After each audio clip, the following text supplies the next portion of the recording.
नमस्कार दोस्तों, स्वागत है आपका मेरे YouTube channel electric guide and tips पर। आज इस वीडियो में हम जानेंगे कि इलेक्ट्रिकल में कोरोना क्या होता है। इस वीडियो में हम बहुत सारे पॉइंट पर बात करेंगे, जैसे कि कोरोना क्या होता है, कोरोना कितने वोल्टेज पर क्रिएट होता है, ट्रांसमिशन लाइन में हिजिंग साउंड क्यों सुनाई देता है, वो कौन कौन से फैक्टर है जो कोरोना के ऊपर इफेक्ट करते हैं और कोरोना के क्या क्या एडवांटेज एंड डिसएडवांटेज होते हैं। तो दोस्तों, सबसे पहले हम ये जानेंगे कि कोरोना क्या होता है। तो आप सभी लोग जानते ही हो कि हमारी जो ट्रांसमिशन लाइन होती है वो हाई वोल्टेज पर ट्रांसमिट की जाती है। आप लोगों ने कई बार नोटिस किया होगा कि जो हमारी ट्रांसमिशन लाइन होती है उसके कंडक्टर के आसपास वोयलेट कलर की लाइट प्रोड्यूस होती रहती है। तो इसी लाइट को हम कोरोना बोलते हैं। ये लाइट क्यों और कैसे प्रोड्यूस होती है? तो दोस्तों, जो हमारी ट्रांसमिशन लाइन है वो हाई वोल्टेज पर ऑपरेट की जाती है। तो ट्रांसमिशन लाइन हाई वोल्टेज पर ऑपरेट होने की वजह से कंडक्टर अपने आजू बाजू इलेक्ट्रोस्टैटिक फील्ड प्रोड्यूस करते हैं। तो इसी इलेक्ट्रोस्टैटिक फील्ड की वजह से कंडक्टर के चारों ओर पोटेंशियल ग्रेडियंट की कंडीशन क्रिएट हो जाती है। ये पोटेंशियल ग्रेडियंट क्या होता है? तो पोटेंशियल ग्रेडियंट और कुछ नहीं, बस change of voltage with respect of distance होता है। दोस्तों, इसको अच्छे से समझने के लिए आप लोगों को मैं एक एग्जाम्पल के थ्रू समझाता हूँ। उदाहरण के लिए मान लीजिए कि हमने एक कंडक्टर लिया है जिसके अंदर से 400 केवी की लाइन पास हो रही है, यानी कि इसके अंदर 400 केवी वोल्टेज प्रेजेंट है। तो कंडक्टर के अंदर इतना हाई वोल्टेज प्रेजेंट होने के कारण क्या होगा कि कंडक्टर के आसपास भी कुछ वोल्टेज लीकेज होना शुरू हो जाता है। यहाँ पर हम मान लेते हैं कि कंडक्टर से 1 सेंटीमीटर डिस्टेंस के बाद हमें 300 केवी वोल्टेज मिल रहा है, और अगर हम 1 सेंटीमीटर और दूरी पर देखेंगे तो हमें 200 केवी वोल्टेज मिल रहा है, और 1 सेंटीमीटर और दूरी पर हमें 100 केवी वोल्टेज मिल रहा है। तो इसी को हम पोटेंशियल ग्रेडियंट बोलते हैं। अगर इसका दूसरा उदाहरण देखें तो जब भी हम किसी तालाब में कोई पत्थर फेंकते हैं तो पानी के अंदर लहरें उठती हैं, और जहां पानी गिरता है वहां पर बड़ी लहरें दिखेंगी, और कुछ दूरी के बाद ये लहरें कम होते होते खत्म हो जाती है। तो ये जो वोल्टेज की वेव है जो धीरे धीरे कम होती जा रही है, यानी जो वोल्टेज का वेरिएशन हो रहा है, इसी को हम लोग पोटेंशियल ग्रेडियंट बोलते हैं। तो दोस्तों, हमारे कंडक्टर के चारों तरफ एयर होती है, यानी जो कंडक्टर होता है वो इंसुलेटर के थ्रू हवा में लटका रहता है, तो उसके चारों तरफ एयर भी मौजूद रहती है। तो दोस्तों, ये जो कंडक्टर के चारों तरफ एयर है वो डाइलेक्ट्रिक मीडियम की तरह काम करती है, और जो एयर का डाइलेक्ट्रिक स्ट्रेंथ होता है वो normal temperature and normal pressure के अंदर 30 केवी पर सेंटीमीटर होता है। यानी जो एयर है उसके अंदर 1 सेंटीमीटर के अंदर अगर 30 केवी वोल्टेज से ऊपर का वोल्टेज पास होगा तो वो एयर भी आयोनाइज हो जाएगी और उसके अंदर करंट फ्लो होने लगेगा। तो ये जो आयोनाइजेशन होता है उसको हम लोग ब्रेकडाउन बोलते हैं, यानी एयर का ब्रेकडाउन हो जाना। तो एयर का dielectric strength normal temperature and normal pressure के अंदर 30 केवी पर सेंटीमीटर के आसपास होता है। तो दोस्तों, जब भी एयर आयोनाइज होती है, मीन्स जब भी एयर का ब्रेकडाउन होता है, तो उसके अंदर से करंट फ्लो होने लगता है, तो उसको हम लोग वर्चुअल कंडक्टर भी बोल सकते हैं। यानी कंडक्टर के आसपास जो एयर है उसके अंदर से भी करंट फ्लो होने लगता है। तो दोस्तों, जब भी एयर का ब्रेकडाउन होता है तो उसके अंदर से हिजिंग साउंड निकलता है, यानी जब भी एयर आयोनाइज होती है तो वो हिजिंग नॉइस प्रोड्यूस करती है। तो यही वो कारण है, जब हम ट्रांसमिशन लाइन के नजदीक जाते हैं तो हमें ट्रांसमिशन लाइन के अंदर लगे कंडक्टर से हमिंग की आवाज सुनाई देती है। तो दोस्तों, इस नॉइस का कारण यही है कि कंडक्टर के आसपास की जो एयर है वो लगातार ब्रेकडाउन हो रही है। दोस्तों, जब भी एयर आयोनाइज होती है तो वह कंडक्टर के अंदर वाइब्रेशन भी प्रोड्यूस करती है। जैसा कि मैंने आपको बताया था कि कंडक्टर के आसपास वोयलेट कलर की लाइट ग्लो होती है, उसी को हम कोरोना बोलते हैं। लेकिन ये जो वोयलेट लाइट है वो भी आपको हमेशा देखने को नहीं मिलती है, क्योंकि उसके पीछे भी कुछ कंडीशंस होती है, तभी हमें कोरोना देखने को मिलता है। तो उसमें से जो पहली कंडीशन है वो है डिस्क्रिप्टिव क्रिटिकल वोल्टेज, यानी कि minimum voltage required to air ionisation. मतलब एयर को आयोनाइजेशन करने के लिए कम से कम कितने वोल्टेज की रिक्वायरमेंट है, उसको हम लोग डिस्क्रिप्टिव क्रिटिकल वोल्टेज बोलते हैं। अगर वोल्टेज लेवल डिस्क्रिप्टिव वोल्टेज से ऊपर चला जाता है तो हमारी एयर आयोनाइज हो जाती है। और जो दूसरी कंडीशन है वो है visual critical voltage, means minimum voltage required to glow corona. अगर विजुअल वोल्टेज के ऊपर वोल्टेज होगा तभी हमें कोरोना ग्लो देखने को मिलेगा। ये जो विजुअल वोल्टेज है ये अलग अलग कंडीशन में अलग अलग हो सकता है। जैसे कि बारिश के सीजन में ये थोड़ा सा कम होगा तब भी हमें कोरोना ग्लो देखने को मिल जाता है, और ड्राई वेदर के सीजन में ये थोड़ा ज्यादा हो जाता है। तो उस टाइम पर हमारा विजुअल क्रिटिकल वोल्टेज है वो 50 केवी टू 60 केवी के आसपास होगा। मीन्स अगर 50 केवी टू 60 केवी के ऊपर वोल्टेज होगा तो हमें कोरोना ग्लो देखने को मिलेगा।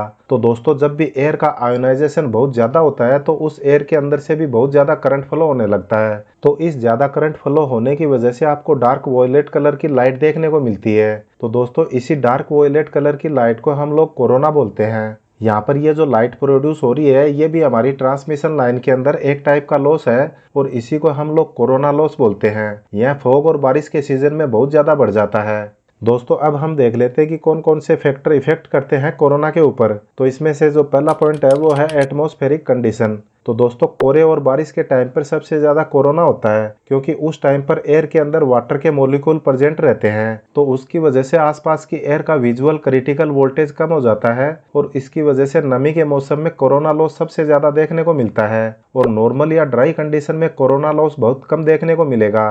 तो इसके लिए मैटर करता है कि एटमॉस्फेरिक कंडीशन कैसी है। मीन्स बारिश का सीजन रहेगा तो कोरोना लॉस सबसे ज़्यादा होगा और नॉन बारिश का सीजन रहेगा तो कोरोना लॉस भी कम होगा।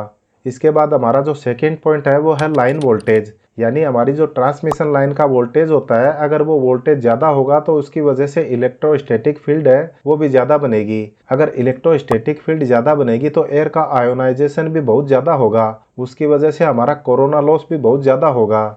नेक्स्ट में थर्ड पॉइंट है नेचर ऑफ कंडक्टर सरफेस, यानी हमारा जो कंडक्टर है अगर वो पूरा गोल होगा तो उसके अंदर कोरोना लॉस भी बहुत कम होगा। अगर कंडक्टर का सरफेस उबड़ खाबड़ होगा तो उसके अंदर कोरोना लॉस भी ज़्यादा होगा। इसलिए कोरोना लॉस से बचने के लिए ट्रांसमिशन लाइन के अंदर हम लोग ACSR कंडक्टर यूज करते हैं। ACSR की फुल फॉर्म होती है एल्यूमिनियम कंडक्टर स्टील रेनफोर्स्ड। दोस्तों ACSR कंडक्टर में हॉट एंड कोल्ड वेदर के हिसाब से घटने बढ़ने की फ्लेक्सिबिलिटी ज़्यादा होती है और ये दूसरे कंडक्टर की तुलना में बहुत ज़्यादा मजबूत भी होता है, इसलिए इसके टूटने के चांसेस बहुत कम रहते हैं। अगर हम सर्कुलर कंडक्टर यूज करेंगे तो उसके टूटने के चांसेस ज़्यादा होते हैं क्योंकि वो ज़्यादा फ्लेक्सिबल नहीं होता है, इसलिए ट्रांसमिशन लाइन में ACSR कंडक्टर यूज करना पड़ता है और साथ ही साथ हम लोग मटेरियल कॉस्ट और कोरोना लॉस को भी अवॉइड कर सकते हैं। नेक्स्ट में हमारा फोर्थ पॉइंट है इफेक्ट ऑफ फ्रीक्वेंसी। तो हमारी सप्लाई फ्रीक्वेंसी ज़्यादा होगी तो हमारा कोरोना लॉस भी ज़्यादा होगा क्योंकि corona loss directly proportional to frequency होता है, इसलिए फ्रीक्वेंसी ज़्यादा होगी तो हमारा कोरोना लॉस भी ज़्यादा होगा। नेक्स्ट पॉइंट है effect of air conductivity. Means हमारा जो एयर कंडक्टिविटी है अगर वो ज़्यादा होगा तो हमारा कोरोना लॉस भी ज़्यादा होगा। जैसा कि मैंने आपको बताया था कि बारिश के सीजन में एयर की कंडक्टिविटी बढ़ जाती है क्योंकि नमी की वजह से कंडक्टर के आसपास वाटर के मॉलिक्यूल प्रेजेंट हो जाते हैं, जिसकी वजह से कोरोना लॉस भी बहुत ज़्यादा होता है। दोस्तों यहाँ पर एक क्वेश्चन बनता है कि क्या हम कोरोना लॉस को पूरे तरीके से ख़त्म कर सकते हैं। तो दोस्तों कोरोना लॉस को पूरी तरीके से कभी भी ख़त्म नहीं किया जा सकता है। हाँ, इसको थोड़ा बहुत रिड्यूस ज़रूर किया जा सकता है। तो अब हम देख लेते हैं कि इसको रिड्यूस करने के लिए कौन कौन से तरीके हैं। तो दोस्तों इसमें पहला पॉइंट ये है कि या तो हम कंडक्टर का डायमीटर इंक्रीज कर दें या फिर space between two conductor increase कर दें। तो spacing between two conductor increase करने से कोरोना लॉस कैसे कम होगा। तो देखिए दो कंडक्टर अगर नज़दीक है तो दोनों में मैग्नेटिक फील्ड होने की वजह से दोनों की अलग अलग इलेक्ट्रोस्टैटिक फील्ड होगी। तो दो इलेक्ट्रोस्टैटिक फील्ड होने की वजह से ये स्ट्रोंगर इलेक्ट्रोस्टैटिक फील्ड बन जाएगी। तो स्ट्रोंगर इलेक्ट्रोस्टैटिक फील्ड होने की वजह से कोरोना लॉस भी ज़्यादा होगा। अगर हम कंडक्टर को दूर दूर कर देते हैं तो इलेक्ट्रोस्टैटिक फील्ड भी कम बनेगी और उसकी वजह से कोरोना लॉस भी कम होगा। लेकिन हम कंडक्टर का स्पेसिंग है उसको इंक्रीज नहीं कर सकते क्योंकि अगर कंडक्टर का स्पेसिंग इंक्रीज करेंगे तो उसकी वजह से टावर की कॉस्ट और ज़्यादा बढ़ जाएगी। तो इसकी वजह से हम दूसरा सॉल्यूशन ये यूज करेंगे कि जो हमारा कंडक्टर है उसका डायमीटर इंक्रीज करेंगे तो हमारा कोरोना लॉस भी कम होगा। और जो सेकंड पॉइंट है वो है ऑपरेटिंग वोल्टेज। अगर ट्रांसमिशन लाइन का ऑपरेटिंग वोल्टेज कम कर देते हैं तो कोरोना लॉस होगा ही नहीं क्योंकि जब ऑपरेटिंग वोल्टेज कम रहेगा तो उसकी वजह से क्या होगा कि जो एयर का आयोनाइजेशन हो रहा था वो नहीं होगा। अगर एयर आयोनाइजेशन नहीं होगी तो उसकी वजह से कोरोना लॉस भी नहीं होगा। लेकिन दोस्तों ट्रांसमिशन लाइन को हमें हाई वोल्टेज पर ही ऑपरेट कराना पड़ता है। हम चाहकर भी ट्रांसमिशन लाइन को लो वोल्टेज पर ऑपरेट नहीं करवा सकते हैं। अगर आप ये जानना चाहते हो कि ट्रांसमिशन लाइन को हाई वोल्टेज पर क्यों ऑपरेट करते हैं तो आप कमेंट बॉक्स में लिख के बताइए। इस टॉपिक पर भी मैं आपके लिए सेपरेट वीडियो बनाकर अपलोड कर दूंगा। दोस्तों अब हम थर्ड पॉइंट को देख लेते हैं। जो कोरोना रिंग होता है उसको यूज करके हम कोरोना लॉस को कम कर सकते हैं। ये जो कोरोना रिंग होती है इसको एंटी कोरोना रिंग भी बोला जाता है। इस कोरोना रिंग का सरफेस स्मूथ राउंड शेप में होता है। तो राउंड सरफेस होने की वजह से क्या होगा कि जितना भी इलेक्ट्रिक डिस्चार्ज है वो कंडक्टर के ऊपर डिस्चार्ज होने से ज़्यादा उस रिंग के ऊपर ही हो जाता है। तो इस रिंग की वजह से कोरोना लॉस रिड्यूस हो जाता है।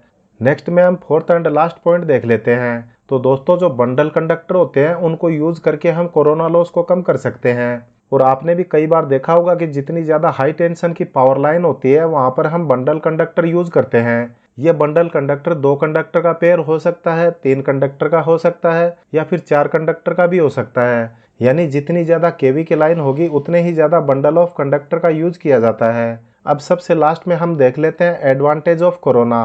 तो दोस्तों पहले के जो साइंटिस्ट थे उनको लगता था कि ट्रांसमिशन लाइन में कोरोना सिर्फ लॉस ही करता है, लेकिन न्यू रिसर्च एंड एक्सपेरिमेंट से पता चलता है कि ट्रांसमिशन लाइन के अंदर कोरोना के कुछ एडवांटेज भी होते हैं। तो कोरोना एडवांटेज का रोल कैसे प्ले करता है वो भी देख लेते हैं। इसमें जो पहला पॉइंट है वो ये है कि जो ट्रांसमिशन लाइन के अंदर ट्रांजिएंट इफेक्ट होते हैं उनको कोरोना रिड्यूस कर देता है। तो दोस्तों पहली बात यह है कि ट्रांजिएंट इफेक्ट क्या होता है। तो जब भी हमारी ट्रांसमिशन लाइन में सर्ज आता है तो उसकी वजह से ट्रांसमिशन लाइन का वोल्टेज लेवल इंक्रीज हो जाता है, उसी को हम ट्रांजिएंट इफेक्ट बोलते हैं। तो लाइन में जब भी ट्रांजिएंट इफेक्ट आता है तो वोल्टेज लेवल इंक्रीज होगा, जिसकी वजह से कोरोना भी इंक्रीज हो जाता है। तो जितनी भी ट्रांजिएंट इफेक्ट की एनर्जी थी वो कोरोना के फॉर्म में डिसिपिएट हो जाती है, क्योंकि उस ट्रांजिएंट एनर्जी को कोरोना हीट और लाइट के फॉर्म में निकाल देता है, जिसकी वजह से हमारा जो ओवरहेड वायर है वो भी प्रोटेक्ट रहेगा और जितने भी इक्विपमेंट कनेक्ट है वो भी हाई वोल्टेज से प्रोटेक्ट रहेंगे। दोस्तों हमारा सेकंड पॉइंट है वो ये है कि जब भी कोरोना होता है तो कंडक्टर के आसपास की जो एयर है उसके अंदर भी करंट फ्लो होता है, क्योंकि वो जो एयर है वो एज ए कंडक्टर की तरह एक्ट करती है। तो कोरोना के वक्त एयर भी वर्चुअल कंडक्टर का काम करती है। तो जब भी ट्रांसमिशन लाइन का करंट लेवल इंक्रीज होता है तो वर्चुअल कंडक्टर हमारे वायर पर लोड नहीं आने देता है, क्योंकि जो वर्चुअल कंडक्टर प्रोड्यूस हो रहा है उसके अंदर से भी कुछ अमाउंट करंट फ्लो होकर आगे चला जाता है। तो इस वजह से हमारा जो वायर है वो डैमेज होने से बच जाता है।